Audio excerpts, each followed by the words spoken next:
Hello, welcome to Papa Nick's Music. I am, as always, your host, Papa Nick Lewis. And today we're talking some more about favorite albums. Last week I posted a video because I've been thinking about this a lot lately. I've been thinking about what it is about the albums that I like that sets them apart. I do this periodically. I like to examine why I think the things that I think, and if that is something as as trivial as why I like pop album A over pop album B, or if it's something as weighty as what exactly do I mean when I say that the United States of America suffers from systemic racism. Whatever the issue is, I like to make sure that I'm periodically examining the things that I think, so that I know that I'm not just reacting out of instinct, that I'm reacting out of laziness, that the things that the ideas that I have are ideas that are thought through and that hold up, right? And as one of the things I loved about last week's video, if I can be so bold as to say I loved something about my own video, was in the comments afterward. Shout out to Elfin Man. We had a nice long conversation down there in the comments section last week about the nature of subjectivity versus objectivity, how much of what we react to is truly subjective. And while he didn't change my mind, and I don't have any hope at all that I changed his, it wasn't a conversation where either of us was trying to convince the other. We were just trying to explain our positions well enough that we could understand it, which is why I do this in the first place. Oh, I just loved it. I loved having that conversation. So this week, we're still talking about favorite albums. I'm not doing any sort of ranking thing here. I'm not going to try to tell you that these are albums that you should run out and get. These are just albums that are among my favorites. And I realize, yes, I am using the word favorite very loosely here. Favorite is superlative. You should only have one favorite if we're being literal here. You can't have two favorites. You can only have one. But I'm using favorite in the sense of strongly preferred, not not definitely the superlative. So last week we talked about what the qualities were that I thought my favorite albums shared. This week I want to talk about another interesting concept, to me interesting anyway, and that is there are some albums that you listen to and as soon as you hear it you think to yourself, oh man, that's a great album. Oh man, I love that album, right? Love at first listen. And some of my favorite albums I've been in love with since literally since the first time I heard them. There are other albums that I think of as my favorite albums that maybe I didn't care that much for it the first time. It's highly unlikely that it would be something that I actively disliked, because if I actively dislike it, I'm probably not going to listen to it again. But it might be something that I thought was okay, mediocre, but over time, my opinion of it changed. One of the things about my musical tastes is that they are constantly changing, but they change mostly through expansion. Once I like something, it's very unusual for me to cut it loose. All I ever do when I'm looking for new music is I'm adding to the stack, right? I'm not replacing stuff. I've been thinking about this portion of this video for the last probably 3 days now, trying to come up with examples of music that I really liked at some point that I just don't care much for right now. And the only example I've been able to come up with is the album Appetizers by Alan O'Day. Was released in 1977, and when that thing came out, I got a copy of it. Oh, and I loved that album. And now the song Undercover Angel, which was the hit off of that album, which I liked so much back when I was 13, 14, when this thing came out. Now it gives me the creeps. I can't listen to it. It's just, oh, I liked that, seriously. But that's rare. Usually, if I like something, I'm in it for the long haul. I'm always going to like it. And so, yeah, I'm going to be focusing on some artists here that I've done ranking videos of. where I've got the two albums that I ranked number one and number two. And in all four of these cases, one of those two albums was a love at first listen album. From the moment I first heard that album, I knew it was going to be one of my all-time favorite albums, and it still is. The other album is an album that was a slow build. It took a while for me to see its qualities and for me to develop the affection for it that I have. Cool? That's what we're going to talk about. Before we get into these, though, subjectivity notice. This is all subjective. These are the albums that I like. These are my favorites. I'm not saying that they are objectively the best. Artistic appreciation, the aesthetic experience is, I would argue, inherently subjective. There's no such thing as objectively good or objectively bad art. There's only art that I like and art that I do not. And as long as we keep that in mind, as long as the discussion is centered around trying to understand why somebody's perspective differs from my own rather than trying to convince somebody to adopt my perspective, then it's a wonderful conversation and everything is happy and sunshine. It's when we start trying to convince one another that we are right and I am right and you are wrong. That's when everything goes down the toilet. So we're not going to do that here. Now, I've got 4 artists here. I've done ranking videos for all 4 of these artists where I ranked their albums. And in all 4 cases, the number 1 and number 2 albums are, one is a love at first listen album and the other is a slow build album. And I'm doing these mostly in the order that they came to me, and then I realized I had an even split in terms of how the actual ranking turned out, and so I slightly reordered for that. But there's nothing in the order that should suggest that 1 is the best and 4 is the worst, or vice versa. Okay. Coming up first. The first music discussion video I posted last June of 2022. It was one of my 3 most popular videos. I revisited it here about a month ago. And that was the video where I ranked the Beach Boys albums. Obviously, spoiler alert, I'm going to be talking about my number 1 and number 2 ranks for each of these artists. So. But in that Beach Boys video, I told you that my number 1 ranked album was Pet Sounds. My number 2 ranked album was Holland. Pet Sounds was Love at First Listen. I was a Beach Boys fan when I was a kid. I've always loved the Beach Boys. But when I was a kid, I was a fan of, Fun, and Surfer Girl, and I Get Around, and Little Deuce Coupe, right? The radio hits. That's what I grew up with. It wasn't until I was in college in the '80s that I took a deep dive into the rest of the Beach Boys catalog and found out how much I loved it all. And so it wasn't until I was probably a sophomore in college, something like that, before I first heard Pet Sounds. I was familiar with several of the songs that are on here because I previously had a copy of their early 70s in concert album, which I think is a very strong concert album, by the way. Very strong live album for the Beach Boys. But they did several of the songs off of Pet Sounds on that. So I was familiar with the music, but I had not heard the album before I bought it. And I bought it and I took it home and I gave it a listen and I was immediately floored. I was immediately just, oh, okay, I don't know what the name of this religion is, but I'm signing up. Here, send me the forms. You got me. I subscribed. I hit that bell for notifications, right? And I'm not sure why. Don't know what it is about the album that makes it stand out like that. I'm not the only person who reacts that way to it, as a lot of people love this thing from the get-go. But first, it just sounded different and completely unlike any pop music recorded in the 60s and 70s that I normally went fishing in when I was looking for music to listen to. It's completely different from all that stuff. And I loved it. From the first listen, I knew that this was going to be an album that I was going to want to have a copy of for the rest of my life. Holland, on the other hand, the first time I heard it, I thought it was largely mediocre.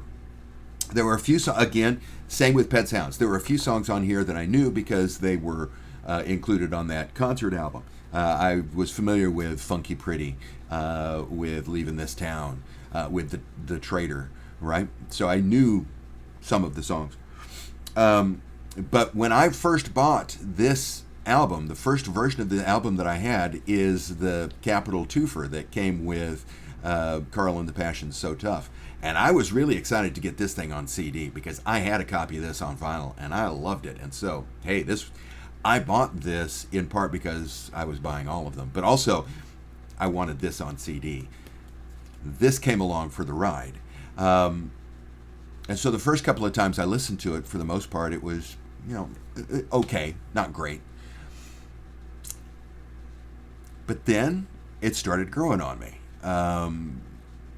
First time I heard it, I thought The Beaks of Eagles was just, goofy. What the? Now it's one of my favorite tracks on the album. Seriously, making this call when I did my Beach Boys ranking video was extremely difficult, much more difficult than it should be, because this is the obvious winner. Everybody who discusses the Beach Boys agrees that Pet Sounds is a classic. Very few people agree that Holland is a classic. There are a lot of people who like Holland, but very few people who are on the fence for this decision. Love at first listen, slow burn. This one's still on top, nipping at its heels. Love both of these albums. Same situation in my second for my second artist. In February of 23, I ranked the albums of Joe Jackson. I love Joe Jackson, and my number one album was Look Sharp. My number two album is hanging on the wall up here, but I also have it on CD. Beat Crazy, right? Oh, there we go. Look Sharp and Beat Crazy. Look Sharp, I had at number one. Beat Crazy, I had at number two. Look Sharp, love at first listen. First time I heard this thing, 1984 maybe, that I finally got a copy of it. I was familiar with Is She Really Going Out With Him, but I had never heard the record before. Saw it in the used record store that I frequented in my college days, Lippy's Books. Oh, I loved Lippy's Books. Anyway, saw a copy of Look Sharp, took it home, put it on, and I mean, bam, right off the bat, I was hooked. I love this album. This is one of my all-time favorite albums. I love this album. This is one of my all-time favorite albums. The first time I heard Beat Crazy, I thought, okay, that's different. Because, compared to the first two Joe Jackson albums, Look Sharp and I'm the Man, it is different. It's a much angrier album, much harsher. This is fun pop with a little bit of anger, but it's not overall angry. This is an anger album with a little bit of fun pop attached to it. This is one of the angriest albums I've ever heard. And at first I thought, okay, it's a bit harsh, but there was something about it that made me want to listen to it again. Second listen, it's still pretty harsh. I don't know if I like this or not, but there was something about it that made me want to listen. And within the span of probably 2 weeks, it went from, I don't know about this one, I don't know if I like this at all, to, oh man, this thing is freaking brilliant. When I first had the idea for doing this video, it was because I was thinking about these two albums. I was thinking about how there is still a fairly clear, I like this one a little bit better than this one, but they are both just masterworks. But this one I immediately loved. This one I had to grow to love. Now, in both of these first cases, when we're talking about, get my CDs here, we're talking about the two Beach Boys albums, we're talking about the two Joe Jackson albums. The album that I was originally in love with is still, of the two, my favorite album. The album that I came to love is my second favorite, right? For these next two artists, it's the other way around. The album that I loved at first listen is now the second place album. The album that I came to love is the first place album. And my first example here is The Knack. Back in October of last year, I posted my video where I ranked the albums of The Knack because I'm a huge fan of The Knack, and every opportunity to talk about The Knack I ever get, I'm going to take, because more people need to listen to The Knack. But Get the Knack. First time I heard this thing, I knew it was special. From the opening countdown to Let Me Out. 1, 2, 3, 4. Bum, bum, bum. Oh, I'm done. Sign me up. You got me. And it's a brilliant album. It was recorded. I haven't looked it up lately, so I could be a little bit wrong on my time frame here, but I want to say it was recorded in about a week and a half. It was essentially, they went into the studio once they got their record deal from Capitol, and they just recorded one of their sets because they had been playing so much locally in the greater Los Angeles area that they had developed a really tight couple of sets worth of songs, and this was one of the sets. And it sounds like something that was recorded that quickly, and I don't mean that as a criticism. I mean that in the sense that it's got that kind of energy. It sounds like you're sitting in the studio with them while they're playing it, which I love. And the music is good. There's catchy melodies out the wazoo. Oh, I love this album. First time I heard Get the Knack, I was hooked. I knew that this was a fantastic album. I'm always going to want to have a copy of it. A couple of years later, they released their third album, Round Trip, and got a copy of it. I actually got it as a Christmas present, I believe. Birthday or Christmas present. My brother gave it to me. And I listened to it, and I thought it was okay. It didn't set my world on fire. I listened to it. Oh, okay. Yeah, it did. This thing was still the Titan, right? And I never went back and listened to it very much until probably about 20 years ago. It was, I'll have to look, I want to say mid-90s. Whenever Tom Hanks' movie, That Thing You Do, came out. Because when That Thing You Do came out, I loved the music in that so much, it made me go back and dig up some old power pop. And one of the things I dug up was Round Trip, and I listened to it again, and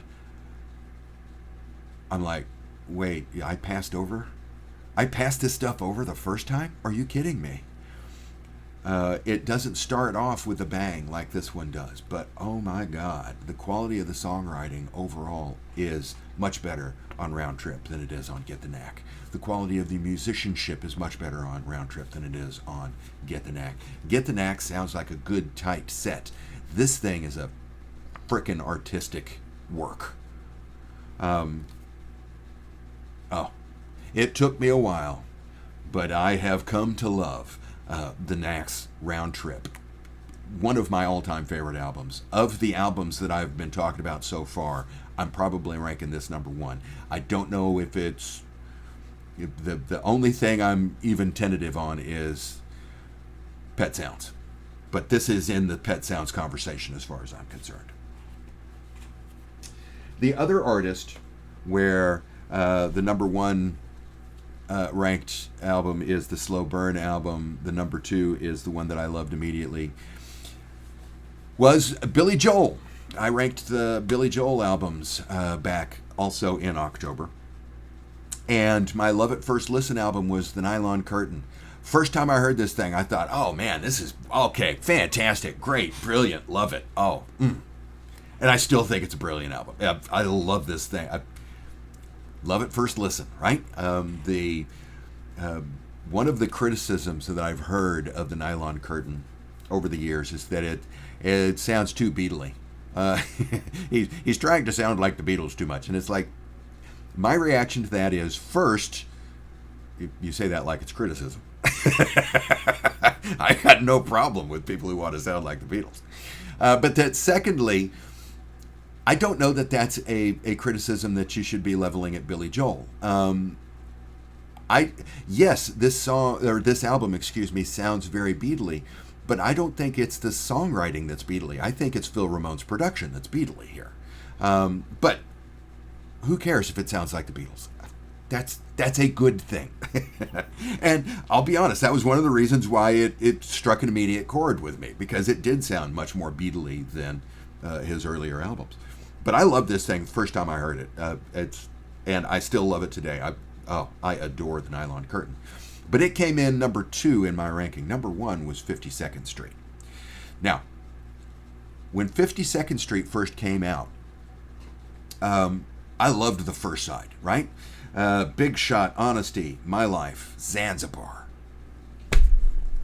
Oh my God. I listened to that first side all the time. Now, this is late 1970s, what, 78? There's a crawl down here if it wasn't 78, in that neighborhood. And so when I'm buying albums, I'm not buying them on vinyl, I'm buying them on cassette. And I'm buying them on cassette so I can listen to them in the car as well as in the home. And cassettes encouraged you to listen to both sides of an album. And so it was always a pain in the ass when you got one of those, Paul McCartney albums where side 1 was really good and side 2 was Elvis Costello has a lot of side 1 is really cool and side 2 is Punch the Clock. I mean, side 1 of Punch the Clock, one of my favorite album sides of all time. I mean, it's in my top 10 of individual sides per album. Side 2, yeah. And when it's vinyl, that's okay. You just leave the one side up. You don't ever flip it over. But on a cassette, that is a pain in the ass, a titanic pain in the ass, because you either have to listen to the other side or you have to rewind the whole tape. And I used to rewind to listen to side 1 again rather than flip this thing over and listen to side 2. I listened to side 2 when I first got it, and I thought, okay, that's not bad, but side 1 was where the money was as far as I was concerned, and so side 1 is what I focused on. Much later, after I had it on vinyl, I flipped it over and I listened to side 2. And I was stunned that I had overlooked this, that I had dismissed this, that I had listened to it and thought it was mediocre. Because now, if I'm going to listen to one side of 52nd Street, it's side 2, not side 1. As much as I love side 1, side 2 is far and away better. The songwriting is better. It's just, oh my God. And side 1 is still brilliant. I love 52nd Street. Easily the best album that Billy Joel released. Nylon Curtain, easily a second place finisher. It's a close second place finisher, but it's definitely a second place finisher, right? When I started thinking about this, I was thinking, is there a pattern? If I like it at first listen, or versus liking it over the long haul, is that going to make a difference in the rankings? And what I'm seeing is no, it doesn't really. I mean, with the Beach Boys and with Joe Jackson, that love at first listen is enough. That album that I knew when I first listened to it was going to be my favorite album is still my favorite album. Repeated listenings hasn't changed my mind.